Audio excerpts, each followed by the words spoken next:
வணக்கம். மார்ச் 27ஆம் தேதி இன்னைக்கான முதல் பதிவு. பங்குச்சந்தையில் நடந்த சில விஷயங்களை விரைவாக பார்க்கலாம். முக்கியமான தகவல், நான் செபி ரெஜிஸ்டர்ட் அட்வைசர் கிடையாது. நம்ம சேனல்ல இருந்து எப்போதுமே ஸ்டாக் ரெக்கமெண்டேஷன்ஸ் கிடையாது. யூடியூப் சேனல் மட்டும் இல்லைங்க, மற்ற சோஷியல் மீடியா பிளாட்ஃபார்மான இன்ஸ்டாகிராம், வாட்ஸ்அப், டெலிகிராம்ல இருந்து கூட நாம ஸ்டாக் ரெக்கமெண்டேஷன்ஸ் வழங்குவதில்லை. மேலும் பணத்தை வாங்கிட்டு எந்த சேவையும் வழங்குவது இல்லை. பல போலியான குரூப் இயங்கிட்டு இருக்கு. தயவு செய்து ஜாகிரதையாக இருங்க. இந்த வீடியோவில் காட்டக்கூடிய அனைத்து கம்பெனிகளும் வெறும் இன்ஃபர்மேஷனல் பர்பஸ்க்காக மட்டுமே முதலீடு செய்யுங்கன்னு சொல்கிற வீடியோ கிடையாது. எந்த ஒரு முதலீட்லையும் ரிஸ்க் இருக்கும். ரிஸ்க் புரியாமல் இன்வெஸ்ட் செய்யாதீங்க. ரிஸ்க் புரியலன்னா தயவு செய்து இன்வெஸ்ட்மெண்ட்டை தவிர்த்துருங்க. நம்ம ருபி டிரைவர் சேனலை ஆதரிக்கிற அனைத்து நல்ல உள்ளங்களுக்கும் நன்றி. சில இண்டிவிஜுவல் ஸ்டாக்ஸ் மற்றும் செய்திகள் விரைவாக பார்க்கலாம். நேற்று மார்ச் 26ஆம் தேதி நிஃப்டி 0.8% விழுந்திருக்கு. ஃபாரின் இன்ஸ்டிடியூஷனல் இன்வெஸ்டர்ஸ் 14,300 கோடி ரூபாய்க்கு வாங்கியிருக்கிறாங்க. 12,100 கோடி ரூபாய்க்கு விற்பனை செய்திருக்கிறாங்க. நெட் பையர்ஸாக இருக்கிறாங்க 2,200 கோடி ரூபாய்க்கு. தொடர்ச்சியாக 5வது நாள் அவங்க நெட் பையர்ஸாக இருக்கிறாங்க foreign institutional investors. Domestic institutional investors 12,400 கோடி ரூபாய்க்கு வாங்கியிருக்கிறாங்க. 13,100 கோடி ரூபாய்க்கு விற்பனை செய்திருக்கிறாங்க. நெட் செல்லர்ஸாக இருக்கிறாங்க 700 கோடி ரூபாய்க்கு. மத்திய அரசு சில டிஃபென்ஸ் ப்ராஜெக்ட்ஸில் கையெழுத்திட்டு இருக்கிறாங்க. மணி கண்ட்ரோல்லேருந்து கிடைத்த தகவல், 6,900 கோடி ரூபாய்க்குன்னு டிஃபென்ஸ் ப்ராஜெக்ட்ஸில் கையெழுத்திட்டு இருக்கிறாங்க. பாரத் ஃபோர்ஜ் மற்றும் டாடா அட்வான்ஸ் சிஸ்டமுடன் ஒப்பந்தத்தில் கையெழுத்திட்டு இருப்பதாக மணி கண்ட்ரோலில் தகவல் கொடுத்துருக்கிறாங்க. பாரத் டைனமிக்ஸ் தற்போது அப்டேட் இருக்கு. நேற்று இன்ட்ராடேல 3% அதிகரித்தது. கம்பெனிக்கு ஒரு கான்ட்ராக்ட் கிடைக்குது மினிஸ்ட்ரி ஆஃப் டிஃபென்ஸ் கிட்ட இருந்து. 4,362 கோடி ரூபாய்க்கான கான்ட்ராக்ட் இது. ஜிரோதா நிறுவனத்திற்கு லிஸ்ட் ஆகக்கூடிய எண்ணம் இல்லை அப்படின்னு கம்பெனியுடைய தலைவர் நிதின் காமத் சொல்லியிருக்கிறாரு. கூடுதலான கேபிட்டல் கம்பெனிக்கு இப்போதைக்கு தேவையில்லை, அதனால லிஸ்டிங் குறித்து எண்ணமே இல்லைன்னு அவர் கொடுத்திருக்காரு அப்டேட். மணி கண்ட்ரோல்லேருந்து கிடைத்த தகவல் இது. பிஎஸ்சி மார்ச் 30ஆம் தேதி போனஸ் குறித்து முடிவெடுக்க இருக்கிறாங்க. இதற்கு முன்னாடி அவங்க போனஸ் அறிவித்தது 2022 பிப்ரவரி மாதத்தில். அப்போ போனஸ் அறிவித்தது 2 ஷேர் கொடுத்தாங்க, 1 ஷேர் வைத்திருந்தா. இப்போ போனஸ் குறித்தான முடிவு மார்ச் 30ஆம் தேதி எடுக்க இருப்பதாக தகவல் கொடுத்திருக்கிறாங்க. நெஸ்லே இந்தியா குறித்து எக்கனாமிக் டைம்ஸ்லேருந்து கிடைத்த ஒரு தகவல், அவங்களுக்கு டாக்ஸ் பெனால்ட்டி போடப்பட்டிருக்கு 69 லட்சம் ரூபாய். மும்பையுடைய கமிஷனர் ஆஃப் கஸ்டம்ஸ் தான் இந்த பெனால்ட்டி போட்டிருப்பதாக எக்கனாமிக் டைம்ஸில் தகவல் கொடுத்திருக்கிறாங்க. Naukri.com உடைய பேரண்ட் நிறுவனம் தான் இன்ஃபோவேஜ். அவங்க தரப்பு இந்த அப்டேட் இருக்கு. அவங்களுக்கு இன்கம் டேக்ஸ் டிமாண்ட் வந்திருக்கு 17 கோடி ரூபாய்க்கான டாக்ஸ் டிமாண்ட் இது. ஆர்பிபி இன்ஃப்ரா ப்ராஜெக்ட்ஸ் தற்போது அப்டேட் இருக்கு. அவங்க 120 ஏக்கர் நிலத்தை வாங்கியிருக்கிறாங்க. புது சென்னை ஏர்போர்ட் பக்கத்தில் இந்த நிலத்தை வாங்கியிருக்கிறாங்க 75 கோடி ரூபாய்க்கு. இந்த டிரான்சாக்ஷன் எல்லாமே ஏப்ரல் 2025 முடிக்கப்படும் சொல்லியிருக்கிறாங்க. இந்த நிலத்தில் என்ன ப்ராஜெக்ட் வருதுன்றது இன்னும் அவங்க முடிவு செய்யல. லாஜிஸ்டிக் பார்க்ஸ், வேர் ஹவுசிங் அல்லது டேட்டா சென்டர் ப்ராஜெக்ட்ஸ் வருவதற்கான வாய்ப்புகள் இருக்குன்னு சொல்லியிருக்கிறாங்க RPP infra projects. Larson and Toubro தரப்பில் ஒரு அப்டேட் இருக்குது. அவங்களுடைய ஹைட்ரோ கார்பன் பிஸ்னஸில் அல்ட்ரா மெகா கான்ட்ராக்ட் கிடச்சிருக்கு. கம்பெனியுடைய வரலாறுலேயே இவ்வளோ பெரிய சிங்கிள் கான்ட்ராக்ட் இதுதான் முதல் முறையாக கிடைக்குது. 15,000 கோடி ரூபாய்க்கு மேலே இந்த கான்ட்ராக்டுடைய மதிப்பு இருக்கும்னு சொல்லியிருக்கிறாங்க Larson and Toubro. Maruti Suzuki India தரப்பு அப்டேட் இருக்குது. ஹரியானா ஆலையில் விரிவாக்கம் செய்கிறாங்க. அவங்களுடைய உற்பத்தி திறனை அதிகரிக்கிறாங்க. 2.5 லட்சம் வாகனங்கள் ஒரு ஆண்டிற்கு உற்பத்தி செய்யக்கூடிய திறனை மறுபடியும் சேர்க்கிறாங்க. ஏற்கனவே இருக்கக்கூடிய திறன் 2.5 லட்சம் வாகனங்கள் தான். மேலும் 2.5 லட்சம் யூனிட்டை உற்பத்தி செய்வதற்கான வேலைகள் நடந்துகிட்டு இருக்கு, அண்டர் கன்ஸ்ட்ரக்ஷனில் இருக்குது. இப்போ அது தவிர கூடுதலாக 2.5 லட்சம் வாகனங்கள் ஆண்டிற்கு உற்பத்தி செய்யக்கூடிய திறனை அவங்க கொண்டு வராங்க. இதற்காக 7,410 கோடி ரூபாய் முதலீடு செய்கிறாங்க. இது அனைத்துமே 2029 முடிக்கப்படும். அப்போ கம்பெனி கைவசம் ஹரியானா ஆலையில் மட்டும் உற்பத்தி திறன் 7.5 லட்சம் வாகனங்களாக இருக்கும் ஒரு ஆண்டில்.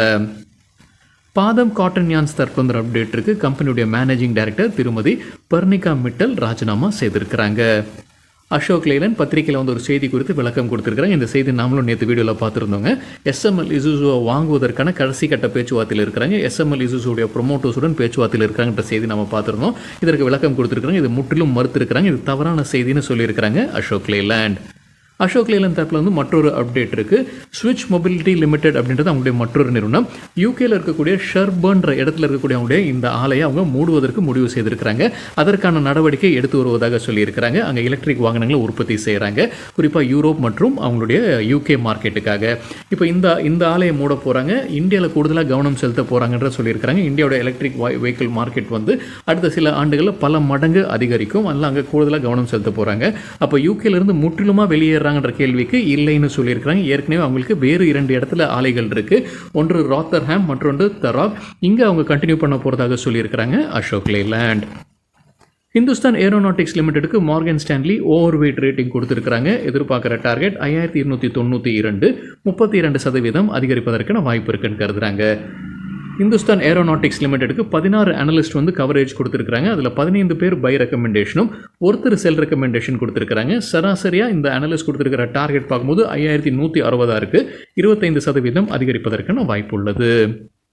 இந்துஸ்தான் ஏரோநாட்டிக்ஸ் குறித்து என்டிடிவி ப்ராஃபிட்லேருந்து கிடைத்த ஒரு தகவல். அவங்க ஏற்கனவே யூஎஸ் நிறுவனமான GE ஏரோஸ்பேஸ் கிட்ட 100 அட்வான்ஸ்ட் இன்ஜின்ஸ்க்கான ஆர்டர் பிளேஸ் பண்ணியிருந்திருக்காங்க. அதில் முதலாவது இன்ஜின் டெலிவரி பண்ணியிருக்காங்க. முதலாவது இன்ஜின் இப்போ இந்துஸ்தான் ஏரோநாட்டிக்ஸ் கிட்ட வந்திருக்கு. எதற்கு பயன்படுத்தக்கூடிய இன்ஜின் இது? தேஜஸ் ஃபைட்டர் ஜெட்ஸ்க்கு பயன்படுத்தக்கூடிய இன்ஜின். தேஜஸ் ஃபைட்டர் ஜெட்ஸ்க்கான கான்ட்ராக்ட் இந்துஸ்தான் ஏரோநாட்டிக்ஸ்க்கு அரசு கிட்ட இருந்து ஏற்கனவே கிடைச்சிருக்கு. February 2021 46,900 கோடி ரூபாய்க்கான கான்ட்ராக்ட் கிடைச்சிருக்கு அவங்களுக்கு இந்த தேஜஸ் ஃபைட்டர் ஜெட்ஸ்க்கு. அதற்கு பயன்படுத்துவதற்காகத்தான் இந்த அட்வான்ஸ் இன்ஜின்ஸ். அதில் முதல் இன்ஜின் வந்திருப்பதாக சொல்லியிருக்கிறாங்க. ஏற்கனவே இது தாமதமாக தான் டெலிவரி பண்ணிட்டு இருக்காங்க GE ஏரோஸ்பேஸ். அதனால தேஜஸ் ஃபைட்டர் ஜெட்ஸை டெலிவரி பண்ணுறதுக்கும் தாமதம் ஆகிட்டு இருக்கு. ஸ்பைஸ்ஜெட் தற்போது அப்டேட் இருக்குது. அவங்க விரிவாக்கம் செய்கிறாங்க. அவங்களுடைய சேவையில் புதிதாக 24 ஃப்ளைட்ஸை சேர்க்கிறாங்க. இந்த கோடை 2025 24 புது சேவைகளை அவங்க துவங்குறாங்க. புதிதாக 3 டெஸ்டினேஷன் சேர்த்துருக்கிறாங்க. டுட்டிகுரின், போர்ட்பந்தர் மற்றும் டெராடூன். முக்கா புரோட்டீன்ஸ் தற்போது அப்டேட் இருக்குது. கம்பெனி ஒரு முதலீடு செய்கிறாங்க. ஃபேப்கோலா 51% ஸ்டேக் வாங்குறாங்க. 6 கோடி ரூபாய் முதலீட்டில்.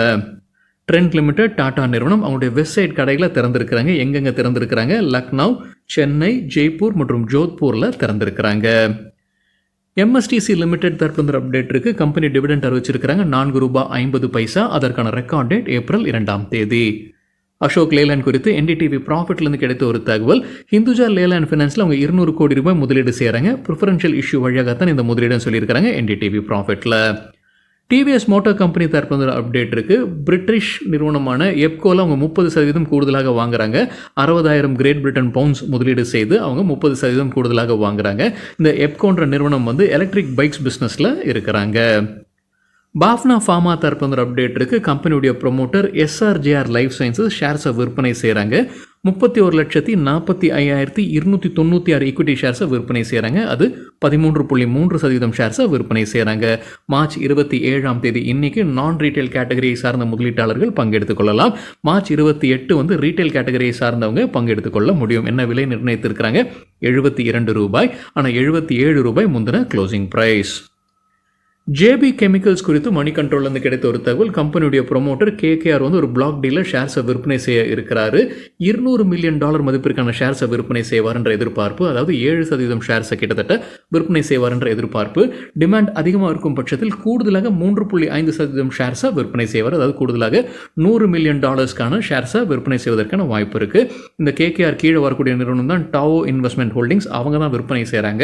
அவங்க கைவசம் கிட்டத்தட்ட 54% ஸ்டேக் வைத்திருக்கிறாங்க JB கெமிக்கல்ஸில். அவங்க தான் இந்த 7% ஷேர் ப்ளஸ் ஒரு 3.5% ஷேர்ஸை விற்பனை செய்வதற்கான வாய்ப்பு இருக்குது. வேலியன்ட் கம்யூனிகேஷன்ஸ் தற்போது அப்டேட் இருக்குது. USA மற்றும் யூரோப்பியன் பவர் யூட்டிலிட்டி கம்பெனி கிட்ட இருந்து உங்களுக்கு கான்ட்ராக்ட் கிடைச்சிருக்கு. 700 லட்சம் ரூபாய்க்கான கான்ட்ராக்ட். அல்ட்ரா கேப் இந்தியா தற்போது அப்டேட் இருக்குது. அதானி எலக்ட்ரிசிட்டி கிட்ட இருந்து உங்களுக்கு ஒரு கான்ட்ராக்ட் கிடைக்குது. அதோடைய மதிப்பு கிட்டத்தட்ட 10 கோடி ரூபாய். ஐடி கான்ஸ் சொல்யூஷன்ஸ் தரப்புல அப்டேட் இருக்குது. கம்பெனிக்கு ஒரு கான்ட்ராக்ட் கிடைக்குது. மத்திய பிரதேஷ் மினிஸ்ட்ரி ஆஃப் எஜுகேஷன் கிட்ட இருந்து 51,37,000 ரூபாய்க்கான கான்ட்ராக்ட் இது. கோர் ஃபுட்ஸ் தரப்புல அப்டேட் இருக்குது. அவங்க ஒரு ஒன் டைம் செட்டில்மெண்ட்டுக்கு முன் வந்திருக்கிறாங்க. அப்துல்லா ஃபசல் பைன்ற அவர்கிட்ட தான் இந்த ஒன் டைம் செட்டில்மெண்ட் அவங்க செய்திருக்கிறாங்க. அவர்கிட்ட இருந்து கடன் வாங்கியிருக்கிறாங்க. 3.13 கோடி ரூபாய்க்கான கடன். இப்போ ஒன் டைம் செட்டில்மெண்ட்டாக 31,34,000 ரூபாய் அவங்க கொடுத்து அதை செட்டில் பண்ணுவதாக சொல்லியிருக்கிறாங்க core foods.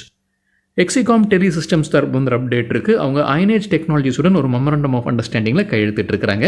Electric vehicle charging நெட்வொர்க்காகத்தான் இந்த ஒப்பந்தம்னு சொல்லியிருக்கிறாங்க எக்ஸிகாம் டெலி சிஸ்டம்ஸ். ஹர்ஷ்தீப் ஆர்டிகோ லிமிடெட் தரப்புல அப்டேட் இருக்குது. L&T கிட்ட ஒரு ஆர்டர் கிடைச்சிருக்கு. ஃப்ளவர் பாட் சப்ளை செய்யக்கூடிய ஆர்டர் இது. இதோடைய மதிப்பு 43,50,000 ரூபாய். நியூஜென் சாஃப்ட்வேர் டெக்னாலஜிஸ் தரப்புல அப்டேட் இருக்குது. ஒரு இன்டர்நேஷனல் ஆர்டர் கிடைக்குது அவங்களுக்கு. 5 ஆண்டிற்கான கான்ட்ராக்ட். அதோடைய மதிப்பு $12,85,000. ஜெயபிரகாஷ் அசோசியேட்ஸ் குறித்து எக்கனாமிக் டைம்ஸ்லேருந்து கிடைத்த ஒரு தகவல். அதானி குரூப் ஜெயபிரகாஷ் அசோசியேட்ஸை வாங்குவதற்கு ஆர்வம் காட்டியிருப்பதாக எக்கனாமிக் டைம்ஸில் தகவல் சொல்லியிருக்கிறாங்க. ஜெயபிரகாஷ் அசோசியேட்ஸ் மீது கார்ப்பரேட் இன்சால்வன்சி வழக்கு போய்கொண்டிருக்கு. நம்ம சில தினங்களுக்கு முன்னாடி நம்ம செய்தி பார்த்துருந்தோங்க. சில பிரபலமான நிறுவனங்கள் ஆர்வம் காட்டிட்டு இருக்கிறாங்க அப்படின்னு. இந்த Jayaprakash Associates cement, power, hotels, construction மற்றும் ரியல் எஸ்டேட் பிஸ்னஸில் இருக்கிறாங்க. அவங்களுடைய டோட்டல் அவுட்ஸ்டாண்டிங் லோன் February 20 வரைக்கும் பார்க்கும்போது 55,493 கோடி ரூபாய். இப்போ அதானி குரூப்பும் அந்த போட்டியில் வந்திருப்பதாக எக்கனாமிக் டைம்ஸில் தகவல் கொடுத்திருக்கிறாங்க. HDFC பேங்க் குறித்து NDTV ப்ராஃபிட்லேருந்து கிடைத்த ஒரு தகவல். RBI அபராதம் விதிச்சிருக்கிறாங்க. 75 லட்சம் ரூபாய் அபராதம் விதிச்சிருக்கிறாங்க. நோ யோர் கஸ்டமர் பாலிசியில் அவங்க விதிகளை சரியாக பின்பற்றலை அப்படின்றதான் குற்றச்சாட்டு. அதே போல் பஞ்சாப் அண்ட் சிந்த் பேங்க் மீதும் அபராதம் விதிச்சிருக்கிறாங்க. RBI 68 லட்சம் ரூபாய். அவங்களும் சில விதிமுறைகளை சரியாக பின்பற்றலை அப்படின்றதான் குற்றச்சாட்டு. விப்ரோ தரப்புல ஒரு அப்டேட் இருக்கு. 10 ஆண்டிற்கான ஒரு டீலில் கையெழுத்திட்டு இருக்காங்க. ஃபீனிக்ஸ் குரூப்புடன் தான் அந்த ஒப்பந்தத்தில் கையெழுத்திட்டு இருக்காங்க. UK சார்ந்த நிறுவனம்.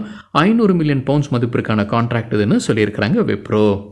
பஜாஜ் ஸ்டீலுக்கு எக்ஸ்போர்ட் ஆர்டர் கிடைச்சிருக்கு. 43 கோடி ரூபாய்க்கான எக்ஸ்போர்ட் ஆர்டர். யார்கிட்டதுன்னு சொல்லலை, ஒரு இன்டர்நேஷனல் கிளைண்ட்னு மட்டும்தான் சொல்லியிருக்கிறாங்க. LTI மைண்ட்ரி தரப்புல ஒரு அப்டேட் இருக்குது. ஆரன்கோ குரூப்புடனான அவங்களுடைய கான்ட்ராக்டை அவங்க மேலும் வலுப்படுத்துகிறாங்க. என்ன தொகைக்கு, எவ்வளவு நாட்களுக்கு போன்ற தகவல் கம்பெனி வெளியிடலை. பாரதி ஏர்டெல் தரப்பு அப்டேட் இருக்குது. ஸ்பெக்ட்ரம் லைபிலிட்டிஸ் ப்ரீபேமெண்ட் பண்ணியிருக்கிறாங்க. 5,985 கோடி ரூபாய்க்கு ப்ரீபேமெண்ட் பண்ணியிருக்கிறாங்க. அதாவது 7 ஆண்டிற்கு முன்னதாகவே அந்த ப்ரீபேமெண்ட் நடந்திருப்பதாக சொல்லியிருக்கிறாங்க. அது மட்டும் இல்லாமல் ஒரு பெர்பச்சுவல் டெப்ட்டும் அவங்க முடிவு கொண்டு வந்திருக்கிறாங்க. $1 பில்லியன் ரிடீம் பண்ணியிருக்கிறாங்க Bharti Airtel. Gainers with high volume பட்டியலை விரைவாக பார்க்கலாம். இது நேற்றுக்கான டேட்டா. ஹை வால்யூம் எப்படி சொல்கிறோன்னா, நேற்று வால்யூமுடன் கடந்த 10 நாளைக்கான ஆவரேஜ் வால்யூமை ஒப்பிடும்போது 100% மேலே இருக்கிற சில ஸ்டாக்ஸ். கெய்னர்ஸ்ன்னு சொல்லும்போது நேற்று ஷேர் ப்ரைஸ் அதிகரித்திருக்க வேண்டும். டூரிசம் ஃபினான்ஸ் 19% ஷேர் பிரைஸ் அதிகரித்தது. 1258% வால்யூம் அதிகரிப்பு. கேப்ரி குளோபல் 16% ஷேர் பிரைஸும் 2949% வால்யூம் அதிகரிப்பு. சீமென்ஸ் நம்ம பார்த்துருந்தோங்க, டிமர்ஜருக்கான அப்ரூவல் கிடச்சிருக்கு NCLTன்ற செய்தி நம்ம பார்த்துருந்தோம். 6% அதிகரித்தது. 1193% வால்யூம் அதிகரிப்பு. மோல்டெக் டெக்னாலஜிஸ் 5% ஷேர் பிரைஸும் 1340% வால்யூம் அதிகரிப்பு. Elecon Engineering 5% share price 830% volume. வின்லாஸ் பயோடெக் 4% ஷேர் பிரைஸ் அதிகரித்தது. 392% வால்யூம் அதிகரித்தது. இந்துஸ்தான் ஏரோநாட்டிக்ஸ் 3% ஷேர் பிரைஸும் 211% வால்யூம் அதிகரிப்பு. லூசர்ஸ் வித் ஹை வால்யூம் பட்டியலில் வாதிலால் இண்டஸ்ட்ரீஸ் 9% வீழ்ச்சி, 778% வால்யூம் அதிகரிப்பு. சாரதா மோட்டார் 7% சரிந்தது, 156% வால்யூம் அதிகரிப்பு. தேஜஸ் நெட்வொர்க்ஸ் 6% வீழ்ச்சி, 594% வால்யூம். விப்பார் ஸ்டீல் 6% விழுந்தது, 700% அதிகரித்தது வால்யூம். ராஜேஷ் எக்ஸ்போர்ட்ஸ் 6% சரிந்தது, 245% வால்யூம் அதிகரிப்பு. நியூலாண்ட் லேபரட்டரிஸ் 5% வீழ்ச்சி, 100% வால்யூம் அதிகரிப்பு. கிரீன்லாம் இண்டஸ்ட்ரீஸ் 5% வீழ்ச்சி, 113% வால்யூம் அதிகரிப்பு. பிரீமியர் எக்ஸ்ப்ளோசிவ்ஸ் 5% வீழ்ச்சி, 212% வால்யூம் அதிகரிப்பு. சரிங்க, இதுதான் சில விஷயங்கள் என்னுடைய பார்வைக்கு எட்டியது. நன்றி, வணக்கம்.